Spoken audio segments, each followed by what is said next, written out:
What up, YouTube? It's Two Fat Guys Pull Us, and before we get to our video, we wanted to let you know about our milestone giveaway for 1,000 subscribers. We are giving away an Amazing Spider-Man issue number 4. This is the first appearance of Silk, the original Sin tie-in. I'm sure everybody is familiar with this book.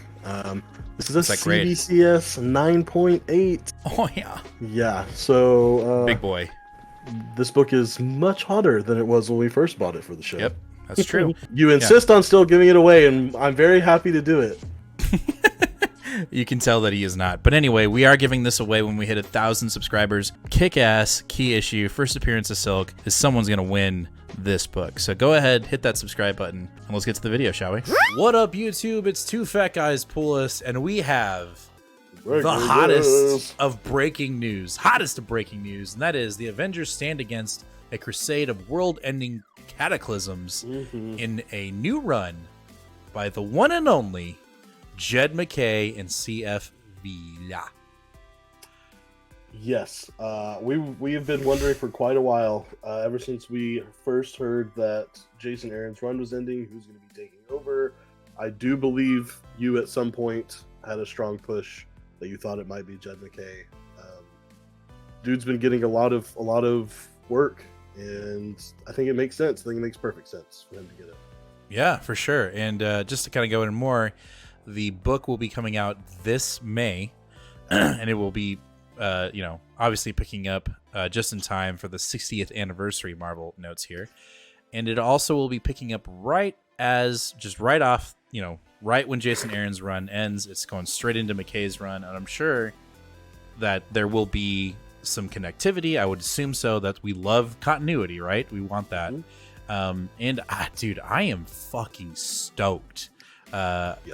Just to give some background behind this announcement, I was literally working today, and I got a message on our Instagram from Kwiku, one of our followers, and was like, "Have you seen this yet?" And I was like, "Holy shit!" And then I sent it to you, and you were like, "We got to make a video." So here we are. So how do we feel? What do we think the implications of this is going to be? Where do you think MacKay is going to take it? I know we're going to be following the Timeless run, the Timeless book that came out this past November or December. And we're dealing with a bunch of new characters there, but we're going to be establishing a lot in this run. Yes. So if you, like myself, missed the 2022 version of Timeless, the second one that came out, even though it's a #1, Jed MacKay gave us a pretty big preview that, of course, we didn't know at the time was a preview, but it's a preview to his run. Kang is on the hunt for an unattainable missing moment. And while he's been on the hunt for that, he has somehow triggered a unknown group of superheroes that we don't know before that were introduced for the first time in that event, in that book. So it seems like we're going to stay galactic, like we're going to stay big picture stories. None of it is going to be small. As you would assume from an Avengers book, but right. It seems like he's going to be focusing on Kang, which is not surprising, right? And hopefully space stuff. I think we're going massive space, and it's a direction in direct correlation to who the leader of this team is going to be, which is Captain Marvel. Captain Marvel is the officially declared leader of this team. So what do we think about the lineup? What do we think about the team lineup? And do we feel like it flows? Do we accept it? How do we feel? I have two conflicting strong feelings about the lineup. One, I love it. I love it. I love the difference of it. And I love, for the most part, the characters that are still there. The characters I still wanted to see the most were Captain Marvel and Black Panther. They are still here. I'm happy about that. Thor, great, no problem. Unfortunately, Iron Man's still there, but I won't make a big fuss about that. But what I'm really, really, really excited about is Sam Wilson being on the team. When I first read this, it didn't see the cover. It just said Captain America. And I stupidly just assumed. And now that I've actually seen the cover and seeing that it's Sam Wilson, I am absolutely super stoked. And I think the Scarlet Witch and Vision being included makes me remember like the really goofy, fun 70s Avengers that I read a few years ago. And that's exactly what Jed MacKay alluded to as well. He even posted some screenshots from some really goofy Avengers books from like the early 70s. Yeah. That's my positive spin. My negative spin is I almost guarantee you it's straight from Kevin Feige's mouth that Sam Wilson, Scarlet Witch, and Vision were put in this book. There's no, I mean, when Kevin Feige was named Chief Creative Officer of not only, of course, the MCU, but of Marvel Comics too, we knew there was going to be a little bit of play, right? Like there's just going to be there. And who is some characters that are prime characters in the MCU that we don't see shit all about in the comic books, and that's Vision and Scarlet Witch. Okay. Feige gets made CCO, and all of a sudden, we've got a Scarlet Witch miniseries, her own book. Yes, we've and it's got good. Sam Wilson getting his own book as Captain America, and from what I've heard, it's good. And I've heard it's good. And Vision Vision hasn't been featured in anything for years. Okay. All of a sudden, he's back, and he's on the Avengers team. So let's just take your grievance here, okay? It's not a grievance. Okay, which you're because I love all those characters and I want them to be there. But you're worried about movies correlating or dictating what comic books are doing.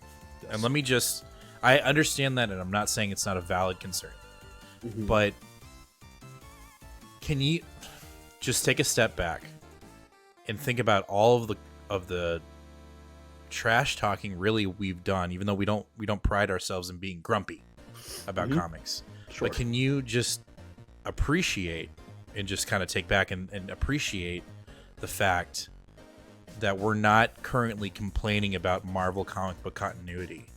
And I want to say that this move, and I'm going to be I'm going to sympathize with it. I don't want any, like, if that's going to happen, right? Like if you were given two different options. Option one, DC Comics is now going to dictate, or DC's creative office, production-wise, is going to start dictating what's happening in the comics. What would we both do? Right? Yeah, because not that it's not good, and it's still not in a good space, but at least we definitely know that it's really not going to be in a good space. Now, the other option, Kevin Feige is going to have control of the comic books and the movies. What do we do? Same thing. Kind of. Same thing. No, we kind of, but there's also a part of it. I think we're 50-50 because I think we are, and the reason why then you're the positive and I'm the negative. Sure, and that's how this show works, right? I think there's a positive light to think about it because we have trusted Kevin Feige. Now this is turning it into like just a whole Marvel creative talk, but I just want to say this: I trust him. He has done, in my mind, there has not been a move yet that Feige has not calculated, and it hasn't been like, oh, that kind of sucked. Like everything. No, I don't.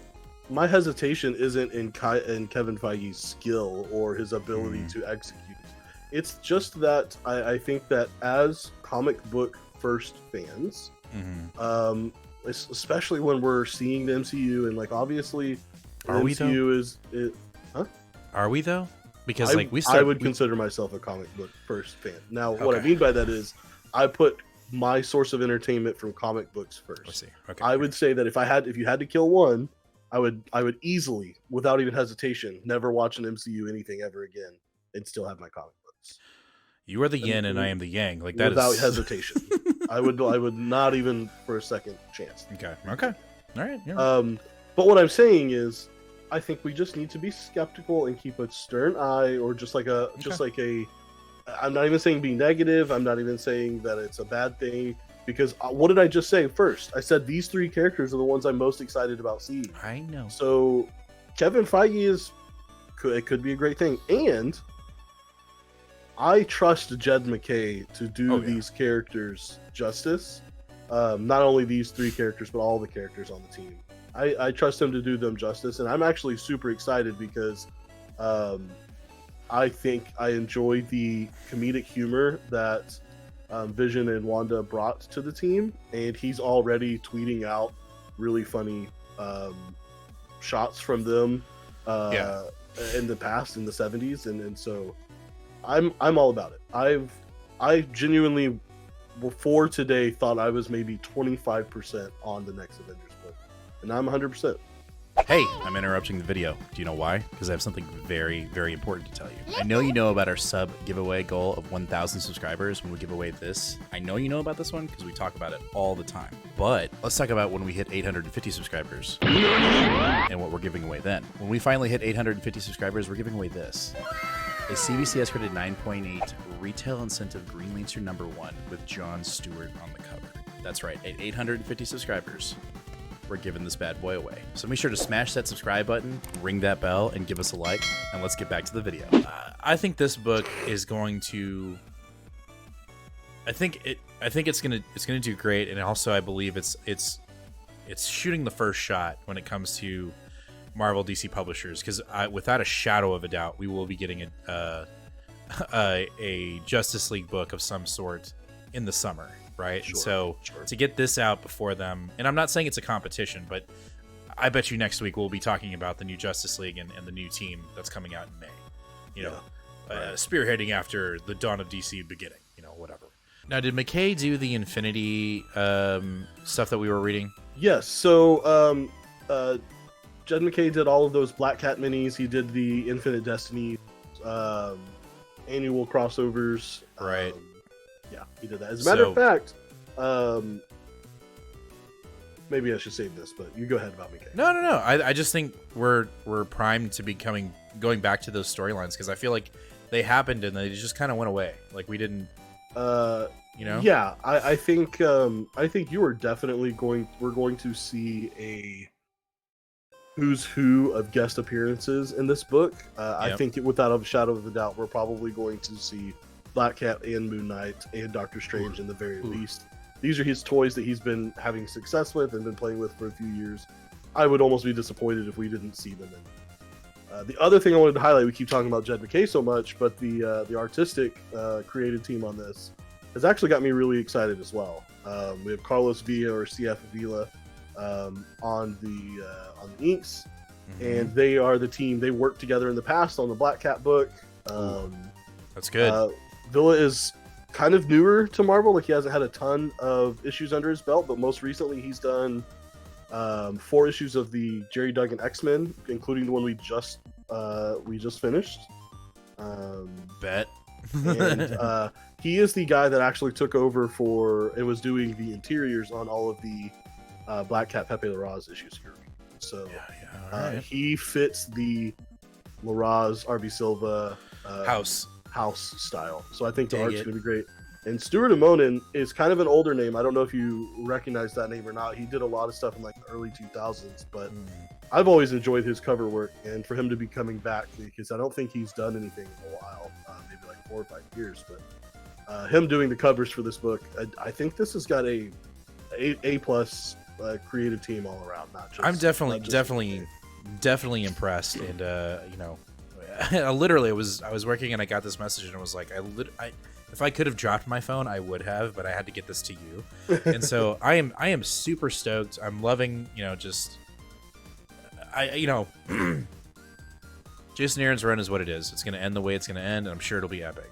But I am ready for a new. We've been ready for a new creative team, a new story direction, and I think we're getting all of that. I mean, we're obviously getting all of that here, but I'm super excited for it. So, you know, can only go up and up and up and up. All right, well, that's going to do it for this breaking comic book news, this very spicy, hot breaking comic book news. Let us know down in the comments, are you looking forward to this new Avengers run from Marvel, or are you going to pass? I would doubt that you're going to pass, but there might be some of you out there. So let us know down in the comments, and what is the one thing about this run that you're looking forward to most? Let us know down in the comments. As always, make sure to smash that subscribe button, ring that bell, and give us a like. We much appreciate it. It's helping us to try to get to our next sub goal, which is 850 subscribers. So please make sure to do that if you not already have. And stay tuned for any new breaking comic book news videos, solicitations videos. We got one coming up, or new comic book day videos, which get released every Tuesday at 4:30 Central Standard Time PM. And also, we are live every Sunday, 8 o'clock Central Standard Time PM. Keep on forgetting the PM part. Where we talk about our pools live here on YouTube. So if you've not experienced that or enjoyed that, make sure to hit us up here live on Sundays where we talk about our weekly polls.